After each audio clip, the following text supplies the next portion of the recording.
Дүйшөмбү күнү таң эрте Түркия менен Сирияда катталган катуу зилзалада каза болгондордун саны 7000ден ашты.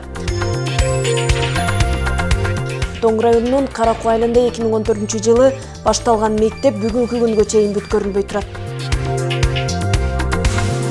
Чолпон Ата шаарында тамекинин түтүнүсүз аталышындагы эстафета стартталды. Алдыда ушул жана башка жаңылыктар менен тааныштырабыз. Саламатсыздарбы?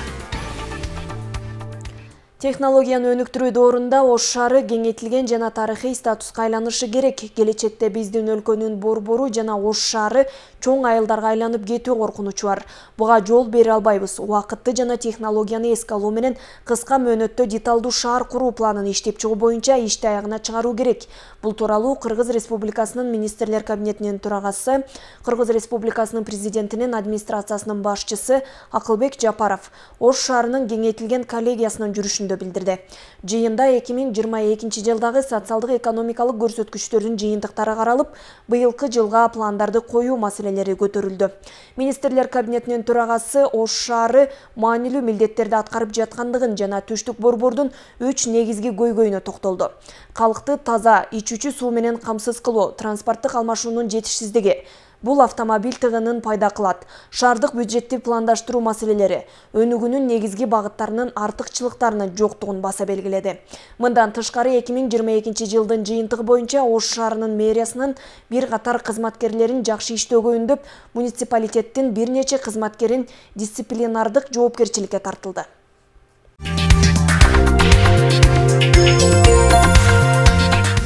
Берлинде Кыргызстандын Россиядагы элчиси Өмүрбек Текебаев Германиянын федералдык билим берүү жана илимий изилдөө министрлигинин чыгыш өнөктөштүгү өлкөлөрү, Россия жана Борбордук Азия менен кызматташуу боюнча бөлүмүнүн башчысы Габриэлла Германи менен жолугушту.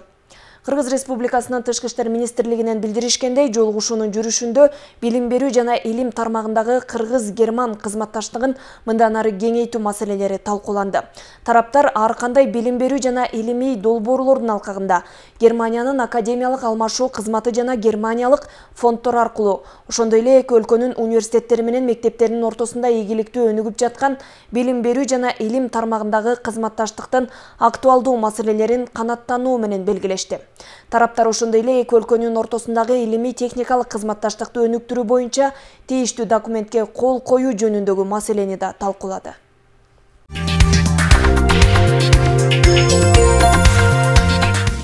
Бишкек шаардык тазалык муниципалдык ишканасы 29 бирдик атайын техника сатып алат. Бул тууралуу ишкананын башчысы Рамиз Алиев брифинг учурунда билдирди.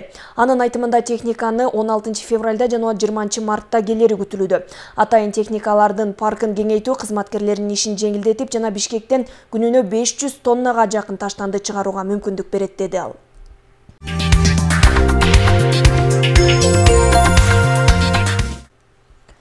Дүйшөмбү күнү таң эрте Түркия менен Сирияда катталган катуу зилзалада каза болгондордун саны 7000ден ашты.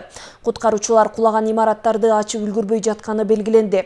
Мындан улам эл аралык коомчулуктан да куткаруучулар жардамга тартылышкан. 7,4 балдан ашкан жер титирөөнүн кесепетинен жапа чеккен аймактарда тынымсыз издөө иштери улантылууда. Курмандыктардын саны дагы артышы мүмкүн экени белгиленди. Түркия менен Сирия чектешкен аймакта катталган катуу зилзаланын курмандыктары 7000ден ашты. Ал эми кеминде 37 000 жаран жарат алганы маалымдалууда. Эң көп жабыркагандар Түркиянын Хатай, Кахраман-Мараш аймактарында катталды. Кулаган имараттар жайгашкан аймактарда издөө куткаруу иштери күнү түнү улантылууда. Мындан улам каза болгондордун саны дагы да көбөйүшү мүмкүн. Бүгүнкү күндө ошо дүйнөдөгү эң бир стихиялуу окуя бул Турциядагы болгон жер титирөө болуп атат. Бул аламаттан нечен миңдеген адамдар кырылып, нечен миңдеген адамдар үйсүз жайсыз калып, нечен миңдеген адамдардын үй бүлөлөрү жок болду. Өзүбүздүн колубуздан келген жардамыбызды берип, үйсүз жайсыз калган түрк элдерине колубузду суналык деп айтар элем. Биз дагы абдан стихиялуу жерде турабыз. Бизде дагы ошондой жер титирөөлөр болуп турган жерлер көп. Кудай анын бетин ары кылсын. Жер титирөөдөн жабыркагандарга каражат топтоо үчүн Кыргызстанда бирдиктүү депозиттик эсеп ачылды. Ошондой эле президенттик администрациянын жетекчилиги жана кызматкерлери бир күндүк маяналарын жардам катары которушат. Апатта жабыркагандарга дүйнөнүн ар тарабынан көмөк колун сунушуп, жашоочуларга керек болгон тамак аш, жылуу кийимдер жөнөтүлүүдө. Кесепетти жоюу издөө иштерине Кыргызстандан да куткаруучулар тартылды. Кыйынчылык түшүп турган мамлекетке ушундай колдоо көргөзгөн бул эң туура көрүнүш. Биз президенттин дагы бир жакшы мындай немеси чыгып, ушул атайын ушул МЧСтин кишилерин ушул Туркияга жиберип, ушул жардам катары ушул поисковый отряддарды, ушул жер астында калган адамдарды тирүүсү болсо, өлүгү болсо дагы чыгарып ушул жардам көрсөтүп аткан бизге аябай жакшы нерсе көрүнүш болуп атат. Табигый кырсык деген менен бул баарыбызга эле жүрөгүбүздү оорутту. Азыр ушул кезде биз Кудайдан тилек кылып атабыз. Аман калган жарадар болгондор айыксын деп. Азыр ушул кезде бардык жерде эсептер ачылып, жардам деп атат. Ошого биз дагы өзүбүздүн колубуздан келген жардамыбызды моралдык да, материалдык жактан да бергенге дайым даярбыз. Ал эми каза болгондордун арасында кыргыз жарандары жок экени айтылат. Учурда Кыргызстандын Түркиядагы элчилиги жана башкы консулдуктары активдүү иштешип, консулдук каттоого турбаган кыргыз жарандарын тактоо, ошондой эле жардам сурап кайрылган жарандарга жардам көрсөтүшүүдө. Кахраман-Мараш шаарынан 12 жараныбыз кайрылды, Адана шаарынан 27 жараныбыз кайрылды, Газиантеп шаарынан 15 жараныбыз, Османия шаарынан 3 жараныбыз, Диярбакырдан 3, Хатайдан 8, Шанлы-Урфадан 6, Элазыг шаарынан 10 жараныбыз кайрылды. Кыргыз жарандарынын арасынан жаракат алгандар жок, бирок мындай зарарга учураган жарандарыбыз бар. Документтери, кийимдери, акчалары ошол жер титирөөдүн кесепетинен кыйрап калган имаратта калганы боюнча аларга ал жердеги жүргөн биздин Анталиядагы башкы консулубуздун 2 консулу, ошондой эле элчиликтен барган консулубуз, жанагы Стамбул шаарынан бара жаткан консулдарыбыз жардам берүүгө. Olayı ilk duyduğum zaman hemen arkadaşlarıma yazdım oradaki. Окуяны угарым менен дос туугандарыма чалдым. Башында интернеттер иштебей, байланыш жакшы болбой жаткан. Андан соң сүйлөшө баштадык. Аябай кайгырып жатабыз, эмне болот деп. Кыргызстандан да түрдүү жардамдар болуп жатат. Бир туугандык мына ушундай күндө билинет экен. Азыр жапа чеккендер азык-түлүк, суу, кийим-кечеге муктаж экендиктерин билдирип, биз аларга жардам көрсөтүп жатабыз. Yollamaya çalışıyoruz. Эске салсак, окуя 6 февраль күнү жергиликтүү убакыт менен таңкы саат 4:17 болгон. 7,4 балдан ашкан зилзаланын очогу Газиантептен түштүк чыгышка карай 26 чакырымда жайгашып, Сирия менен чектешкен анча алыс эмес жерден орун алган. Түркиянын президенти Режеп Тайып Эрдоган 7 күндүк улуттук аза күтүү жарыялады. Учурда зилзаладан жапа чеккен 10 облуста 3 айга өзгөчө абал киргизилди. Айнура Достукбекова, Асталбек Саманчиев, Мадина Бакирова, Ысык Көл жаңылыктары. Тоң районунун Каракуу айылында 2014-жылы жаңы мектептин курулушу башталган. Андан бери 9 жыл өтсө да имарат бүткөрүлбөй турат. Мектеп жетекчилигинин айтымында кийинки жаңы окуу жылына карата пайдаланууга берилиши күтүлүүдө. Ушунча жылга созулган курулуш иштери саналуу айларда аягына чыгабы?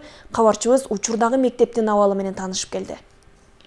Каракуу айылындагы Рашид Жаңгазиев атындагы мектептеги 735 окуучу учурда 2 имаратта билим алышууда. Алардын бири 1958-жылы курулуп, эскилиги жеткен имарат болсо, экинчиси 2006-жылы пайдаланууга берилген. Ошентсе да кошумча сабактарга класстар жетишпей, бул жагдай эске алынып, 9 жыл мурун жаңы корпустун пайдалуу түптөлгөн. Бирок арадан ушунча убакыт өтсө дагы белгилүү жана белгисиз себептерден улам курулуш соңуна чыкпай турат. Бул мектептин курулушунда Азия Интерстрой строй компаниясы иш алып барып атат. Калган акчасы которулду, бөлүндү деп айтылып уктум. Могу суукка карата февралдын 10-на чейин деп айтып кетишкен. 10-15 менен баштап калат болуш керек деп үмүттөнүп күтүп атабыз. Проекти ушу мамлекеттик бюджеттен каралып атат. Ошол акча бөлүнүү жактарынан токтоп калган болуш керек буга чейинки. Ал эми былтыртан бери ошол усиленно иштешти. Андан кийин 2014-төн берки баанын өсүшү менен айырма чыгып калган экен, мурунку түзүлгөн смета боюнча. Анан азыр кайра ошол сметасын түзүп чыгышып, азыр каралууда экен, бөлүнүп атат экен акчасы. Мектеп окуучулары көп жылдардан бери эки нөөмөт менен билим алууга көнүшкөн. 350 орунга ылайыкташкан 2 кабаттуу жаңы корпус ишке берилсе, бул муктаждык жоюлуп, класстардын тартыштыгы да болмок эмес. Бирок курулуш башталганда жаңы мектептен окуйбуз деп кубанган жеткинчектердин көбү эбак окууну бүтүп кетишкен. Эми азыркы балдардын ушул аруу тилеги жакын арада орундалса болгону. Азыр эски корпуста, эски мектепте окуп жатабыз. Ошол эски мектептин бизге таасири ошол ийримдерге катышып атканда абдан тар болуп жатат. Тар болот, ушундай нерселерге тоскоолдук жаратып жатат. Биз деген ушул эмки жылдары уже жаңы мектебибизден окугубуз келет. Жаңы мектебибизде азыр салынып жатат. Бүтүп ошол жаркыраган мектепте окугубуз келет биз дагы. Биздин үмүтүбүз ушул 2023-2024 жыл окуу жылында жаңы мектеп ишке кирип калса деген чоң үмүтүбүз бар. Бизге кошумча корпустар жетишсиз, ийрим иштерине, кошумча сабактарга ошол себептүү жаңы мектепке кирип калсак деген чоң үмүтүбүз бар. Курулуш иштерине каражат өз убагында бөлүнбөй, буга чейин иш солугун жүрүп келген болсо, былтыркы жылдан тартып жандана баштады. Учурда канализациясына чейин тартылып, 75%га иштер жасалып бүттү. Мындагы мугалимдер менен окуучуларды түйшөлткөн бир гана нерсе, курулуштун дагы кийинкиге жылдырылып калбай, жакын арада пайдаланууга берилип калышы. Алмаз Үкүев, Данияр Акунов, Сергей Мищенко, Тоң районунан. Мамлекетте кандай гана курулуш жүргүзүлбөсүн, анын сапат жагына маани берүү башкы орунда турат. Жалал Абад шаарындагы Борбордук көчөдө орун алган жер өтмөктөн суу өтүп, сатуучулар нааразы болушуда. Пайдаланууга берилгенине көп өтпөгөн жер өтмөктөн азыркы абалы менен кийинки материалда тааныша аласыздар. Таң атып соода түйүнүн ачуу үчүн келген сатуучулар орундуктарын суу каптап калганын көрүп абдан кейишкен. Жалпы 5 сатуучунун орундугуна өтмөктөн суу өтүп ыңгайсыз абал жаралган. Ай сайын мамлекетке 10 000 сомдон ижара акы төгүп, тиричилик өткөргөн сатуучулар мындай абалга нааразы болушууда. Өздөрү сууну тазалап, суу болгон товарларын ирээттешкен. Саат 4-төрдө келди ошойт. Келселер суу каптап. Суларды жакшы карап берсе болот. Қаншадан аренда бересіңдер? 20 000 айына. Айына 2 месаға 10 000-ден 20 000. Тауарларыңыздың қаншасына су өтпейді? Көңел өтіп тұр. Мамлекет тарабынан унаа тыгындыгын жок кылып, карапайым калк үчүн ыңгайлуулук болсун деп ушул жер өтмөк 2018-2019 жылдары бүткөрүлгөн. Бирок курулуш иши сапатсыз экендигин убакыт өзү таразалап, азыркы учур далилдеп жатат дешет шаар тургундары. Качествосы жакшы эмес. Себеби башында эле курулгандан кийин эле 1-2 айдын ичинде көрүп атасыңар, шубактары түшүп, башка болуп, постоянно суу өтөт да. Сапаттуу кылып турбайбы ошонучу. Ол коюлган лестницаны, тепкичтерди 1-2 айда эле бузулган, сынган. Себеби туура эмес материал талданылган. Бул жака травертин 1 сантиметр койгон. Ал жумшак материал, ал бара-бара сынат да. Ошого акыбалы өтө начар азыркы күндөчү. 39 миллион сомдон ашуун каражат сарпталып курулган жай аз убакытта ушундай абалга кептелди. Учурда шаардык мэриянын өкүлдөрү бул жагдайды иликтеп жатышат. Канча жылга чейин кепилдик берилгени такталууда. Буга тиешелүү тапшырмалар берилгенин Жалал Абад шаарынын вице-мэри Элдос Таев билдирди. 2018-2019 жылы бул курулуш курулган. Эми ал ошо менен азыр келишимдерин окуп көрүүгө биз ушул капиталдык курулуштун жетекчисине тапшырмаларды бердик. Келишимдерин карап чык кандай болгон, ошондо кандай болуп комиссия буну кабыл алган, ошол жумуштарын биз тактап дагы сиздерге маалымат беребиз бул боюнча дагы. Мындан тышкары быйылкы шаардын бюджетин бекитүүдө дал ушул жер өтмөктүн ремонтуна деп 3 миллион сом каражат бөлдүрүшкөн. Канткен күндө да мамлекеттен олчойгон сумманы алган курулуштун иши сапатсыз болгонуна кимдир бирөө күнөөлүү деп табылып, калыбына келтирип берүү маселеси бар экендиги айтылууда. Кабыл алган комиссиябы же куруучу компаниябы Айтор жакынкы күндөрдө ага ким күнөөлүү экендигине аныктык киргизилет деген үмүттөр артылат. Айнура Достукбекова, Сергей Мищенко, Ысык Көл жаңылыктары.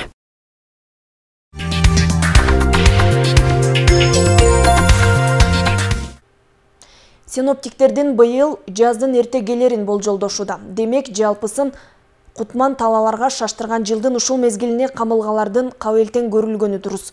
Маселен өткөн жылы Нарын облусундагы дыйкандардын айрымдары жогорку сорттогу үрөндөрдү ала алышпай, гектарлаган жерлер пайдаланылбай калган.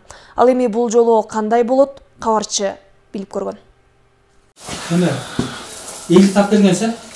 Куртка айылындагы Жакаш үрөнчүлүк чарбасы алыска Актала районунун дыйкандарын айыл чарба өсүмдүктөрүнүн уруктары менен камсыздаган 2 объектинин бири. Былтыр Россиядан Вакула жана Дарья элита сортторунун 4 тоннасын алышып, 20 гектар жерге айдашкан. Ар гектарынан орточо 23 центнерден жыйналып, алдыдагы жазга аздыр көптүр үрөн бар жана алар каалоочуларга дотация түрүндө берилмекчи.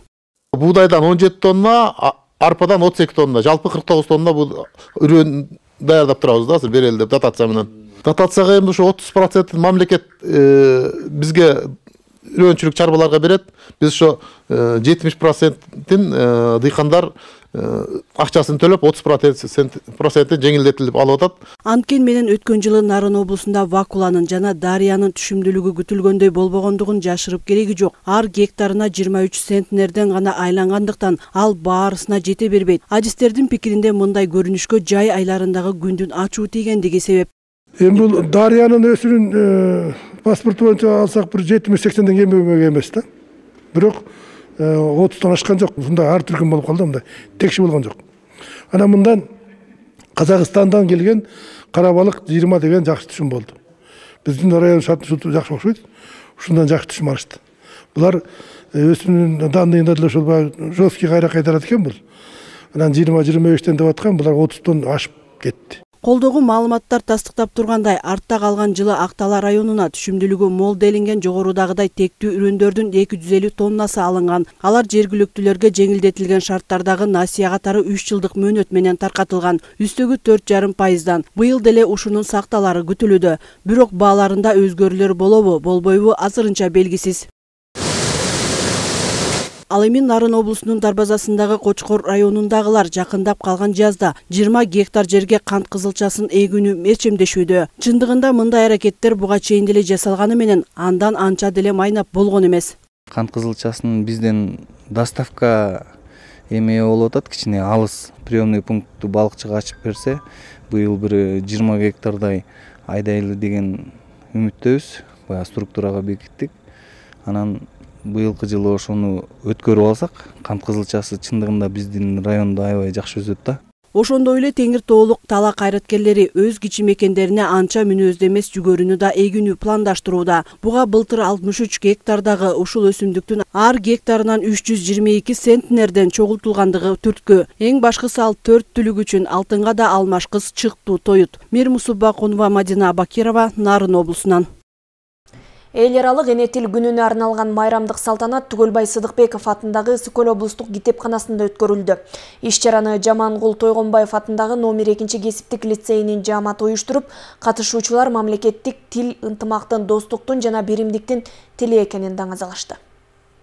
Бул өтүп жаткан иш-чаранын негизги максаты эне тилди сактоо, анын кадыр баркын көтөрүү, эне тилин өнүгүшүнө салым кошуу, өзүнүн тилин сүйүп, башка тилдерди сыйлоо тууралуу кеңири маалымат берүү. Биз иш алып барып атабыз. Бүгүнкү күнү мына Каракол шаарында жайгашкан Түгөлбай Сыдыкбеков китепканасында дагы биздин окуучулар келип, китеп менен булар жакын болсун, тилин унутпасын, дилин унутпасын деген мааниде жакшынакай иш-чараны өткөзүп атабыз. Майрамдык салтанаттын расмий бөлүгүндө куттуктоо сөздөр айтылып, ал эми ар кайсы кесипте билим алган лицейдин окуучулары манас эпосунан үзүндү айтышып, сахналаштырган оюн зоок тартуулашып, иш-чаранын көркүн ачышты. Койрот калмак манжуга, ошондо тартып берсеңчи, кырааның манас өлгөндө. Ар бир улуттун, ар бир адамдардын өзүнүн тили болот. Мисалы үчүн бизде деген Кыргызстанда кыргыз тили биздин улуттук эне тилибиз. Жана өзүмдүн кыргыз экениме сыймыктанам. Кыргыз тилинде көптөгөн иш-чараларды өткөрүүнү сунуштайт элем. Уюштуруучулардын айтымында окуучулар өз элинин адабиятын, маданиятын, тарыхын жана салттарын билсе, кыргыз элдин тилине, дилине кандайдыр бир деңгээлде үлүш кошот. Эл аралык эне тил күнүнө карата жакшынакай программабызды даярдап келгенбиз.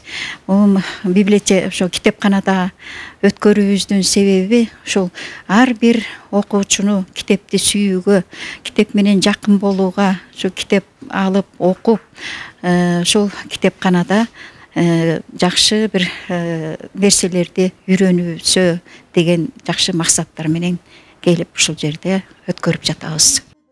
Белгилей кетсек, Кыргыз Республикасынын президентине караштуу мамлекеттик тил жана тил саясаты боюнча улуттук комиссия Кыргыз Республикасынын министрлер кабинетинин 2022 жылдын 30 апрелиндеги мамлекеттик органдардын мамлекеттик тилдин колдонулушу жана абалы жөнүндө жыйындын номер 15 протоколдун тапшырмасынын негизинде жана Кыргыз Республикасынын министрлер кабинетинин төрагасынын орун басары Байсаловдун тапшырмасына ылайык 21 февраль эл аралык энедил күнүнө карата 1 айлык жарыяланган. Ошол айлыктан алкагында билим берүү мекемелери, мекеме ишканалар атайын иш пландын негизинде мамлекеттик тилди өнүктүрүү жана даңазалоо багытында иш алып барышат. Алина Антымакова, Нурдин Орманбетов, Сергей Мищенко, Каракол шаарынан. Өспүрүмдөрдүн арасында тамекинин зыяндуу экенин түшүндүрүү менен сергек жашоого үндөө максатындагы тамекинин түтүнүсүз аталышындагы эстафета старталып, алгач Чолпон Ата шаарындагы Алыкул Осмонов атындагы Билим Ордо мектеп комплексинде өттү. Эстафетанын жүрүшү туурасында аймактык кабарчыбыз Асель Тилек кызы айтып берет. Чолпон Ата шаарындагы Алыкул Осмонов атындагы Билим Ордо мектеп комплексинин жогорку класстары арасында тамекинин түтүнүсүз аталышындагы спорттук эстафета өттү. Аталган эстафета Скөл райондук жалпы практикалык борборунун ден соолукту чыңдоо кабинетинин адистери жана улуттук кызылай коомунун демилгеси менен өспүрүмдөргө тамекинин зыяндуулугун түшүндүрүү, алардын физикалык жактан активдүүлүгүн сыноо иретинде уюштурулган.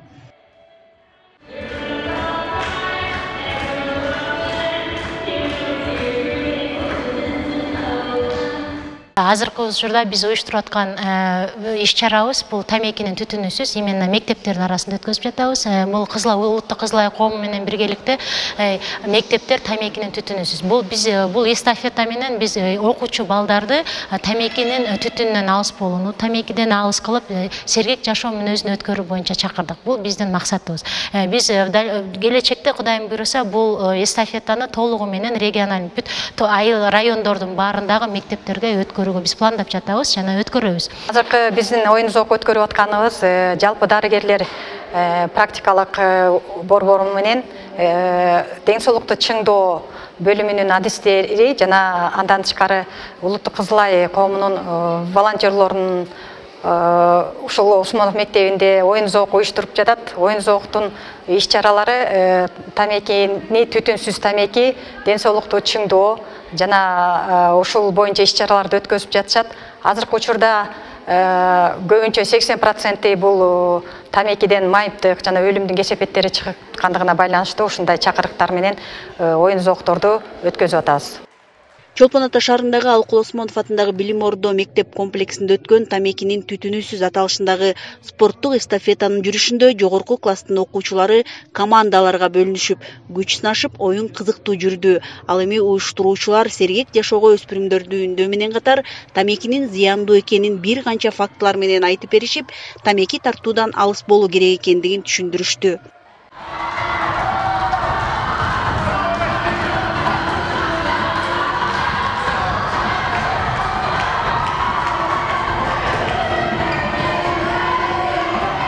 Бүгүн ушу тамеки тартууга каршы боюнча эстафета өттү.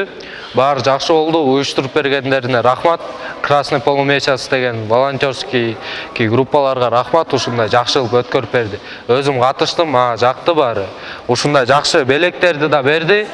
Орун албасак да ушундай кылып жакшы кылып өткөрүп берди. Мага аябай жакты. Анан баарыңарга айтам, ушинтип тамеки тарткандан алыс болгула. Бул иш-чаранын максаты кичинекей балдарга, өспүрүмдөргө, окуучуларга тамеки тарткан зыяндыгы экенин билдиргенге, тамекисиз чуркап жүргөн, аябай спорт менен машыккан кандай сонун деген билдириш үчүн уюштурдук. Ден соолукка олуттуу зыян келтирүүчү 4 фактордун бири катары тамеки тартуу аталат. Адистер тамеки тартуу 25 орун түрүнө себепкер болоорун белгилеп келишет. Ошол себептен тамекинин зыяндуу экенин келечек муунга өз убагында жеткирүү үчүн мына ушундай багыттагы иш-чаралардын өтүүсү маанилүү. Асель Тилек кызы, Сергей Мищенко, Айбек Жумашев, Атайын кабарлар топтому үчүн Чолпон Ата шаарынан.